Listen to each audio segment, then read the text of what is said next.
Hello, magandang isang pinagpalang araw na naman mga kaibigan, mga ka-treasure hunter, magandang araw sa inyong lahat o magandang gabi sa mga nanonood sa gabi.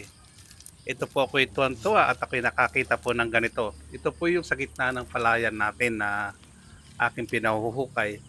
Ito po yung aming unang hinukay at po ay napakaganda po ng nadaanan namin dito na mga bagay-bagay na nagtuturo na direksyon kung saan kami napunta dito at nakita ko po kasi doon sa huling sign na nakita po namin na may punong malaking dalawa daw dito na karugtong niya. Kaya halos tanilin po namin dito para mapunta kami sa ilalim ng ugat ng punong malaking na bisto namin na ito sa gitna ng palayan. Ito po katulad ko rin po na sinabi ko noong una sa inyo na ito ay wala hong nakakaalam ng mga matatanda na sa lugar na ito na may puno dito sa gitna ng bukiring ito. At ito naman po hindi natatamaan ng kanilang pang-ararong kalabaw, pansuyod o yung mga kanilang hand tractor na ginagamit to na hindi ito inatamaan dahil halos sa 2 feet po ang baba nito noon. Kaya hindi na inaabutan ng kayod ng hand tractor ko anuman. Ito po ay napakalaking puno kung aakapin po natin. Tulad nga po sinabi ko noong unang sa aking mga video ay 2 tao po ang aakap. At ang kagandahan po nito, yung pong gitnang-gitna ng kahoy na yan, saka yung pinaka main root niya ay wala na po. Tinanggal po yun. Yung po nakapagtataka dapat yung ubod ng punong ito ay siyang maiiwan sana. Yun ang huling matutunaw.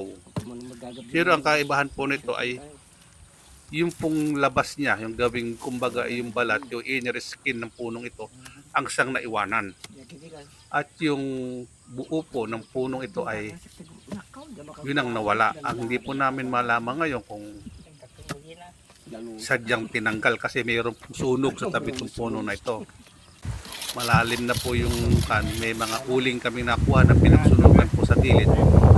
Kaya po dito na namin sinyorkat at napakalakas po ng detention nito sa loob puno. Katawan ng puno na yan, papailalim at ang kagandahan po niyan, meron siya sa gilid. Ito po ay doon sa lugar tinuturo ko na ang detention po doon ay diamond. Pag gold po dito pumupunta. Kaya ang ginawa ng mga taon na to ay sabi ay shortcutin na lang. Pero yung kinukat ko nga po sana dyan sayang yung madadaanan na naiwanan kung hindi namin babalikan yon. Ang gusto naman po kasi ng mga tao na to sila ito na ang tumpukin kaagad. Ito natin sa may nabisto na pinadiscover namin punong malaki sa gitna ng bukiring ito. 2 po yan. Kung napasin po nyo rin sa ibang video natin ay meron siyang isang puno pa uli sa tabi niya. Nakatriangulo po kasi ito 2 punong matatandang ganyan na nakatago sa lupa. At saka po itong inumpisahan namin butas na sinasabi ko noon na parang punsok. Pero yung punsok po na yun, naglutkot siya ng bakbo ng araw. Mga 7 taon na raw ang nakakarana hindi niya nakutkot. Pero nung inumpisahan po namin paretahan ay nakuha naman po sa paretahan na nahukay po namin hanggang ilalim.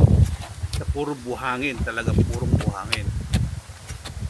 Ito naman po yung sa gitna ng kahoy na ito ay yan po ang klase ng uri ng kahoy. Yan po ay lupa ang kinukuha niya sa loob.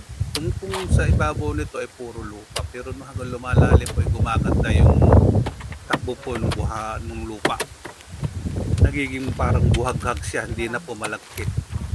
Kaya tingnan po ninyo yung nakutkot ng kanan hindi po dumidikit sa puno. Yung putik na nakuha dyan, malinis po yung puno na yan. Pag po tinanggal yung putik ay para bang meron sang gamot na huwag dumikit sa puno yung putik.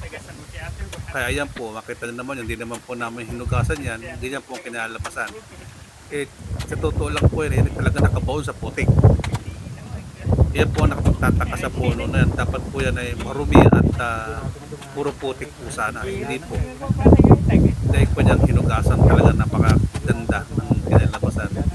Ayan po yung gitna ng ating kasama. Wala po yung kanyang main root. Yung katigasan niya. Wala po. At nakapagtataka po rito kung bakit 2 ugat na malaki lang ang bitaw. Yan po yung tinatapakan ng lalaki na yan. Isang ugat po uli yan. Ay, nagrakot na naman tayo ng kaibigan din sa amin. Kaya po ang nakakayan po ang kagandahan dito natin. Nakukan tayo ng kahanap tayo ng talagang dapat nakita. Katulad nga po yun, tayo ay gumagawa ng talagang napakaganda. Katulad po nito ay malinis na po yung loob ng puno. Ayun na po, nakakaupo na po sila sa silong sa silong puno yung mismo. At hinahanap po namin at pilit namin tinutumbok yung pinakadulo ng wala po eh. Yung pinaka main road tsaka yung pinakaubod dapat sa puno na yan ay napakalaki sana, napakatigas, wala na po kaming makita. Ayan po, diyan sa lugar dapat na yan ang ugat na malaki.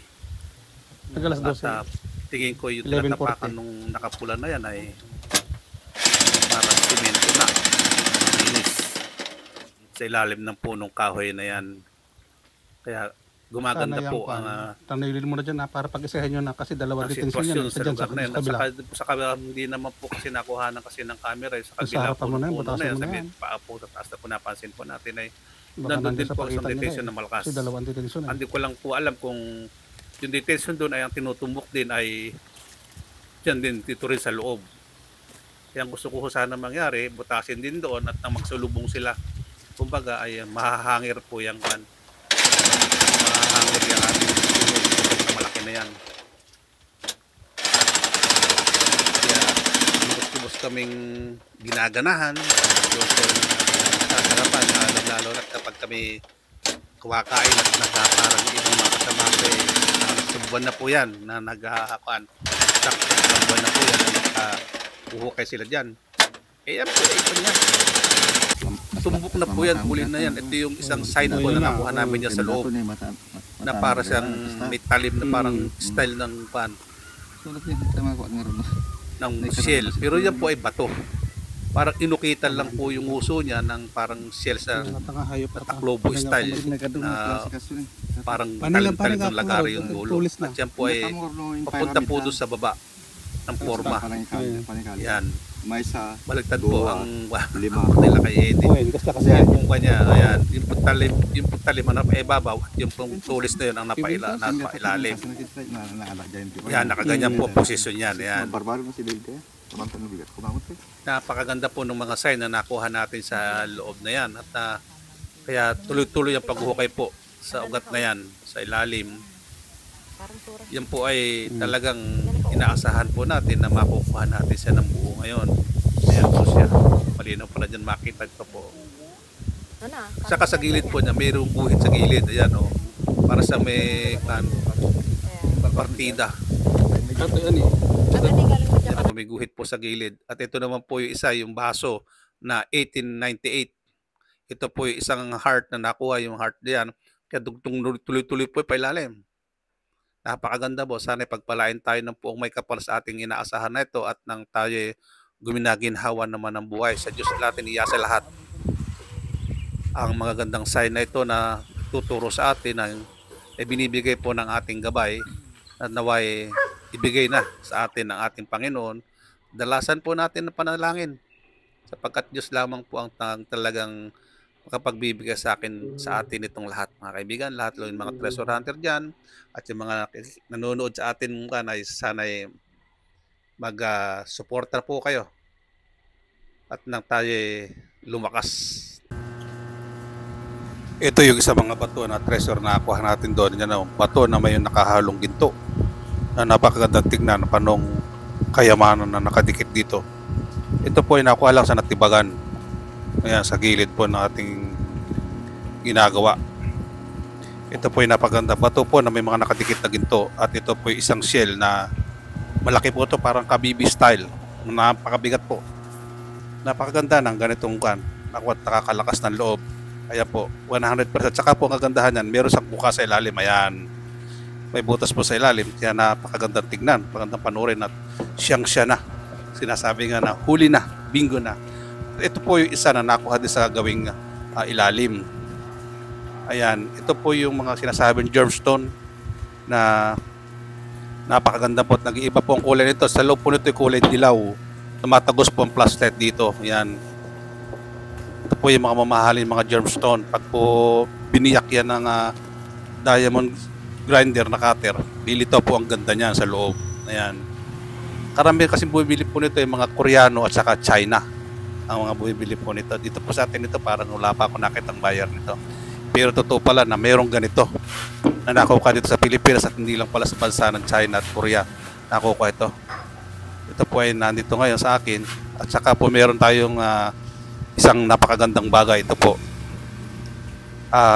Para siyang non-processing gold na nabalutan ng alkitran. Yan. Ito po siya. Yan naman po pinaglagyan. Ito. Huwag po niyo sabihin mail yan. Hindi po mail yan. Yan po kung talaga mail yan, sana parehas ang kapal. Hindi po. Ito po, nabalutan po siya ng alkitran. Ayan. Yan po nagpapatunay na sa ating ginagamit ay dahan-dahan na tayong pinagpapala ng Panginoon. Baka sakali pong ma-hits natin ito, madali. Maraming salamat po.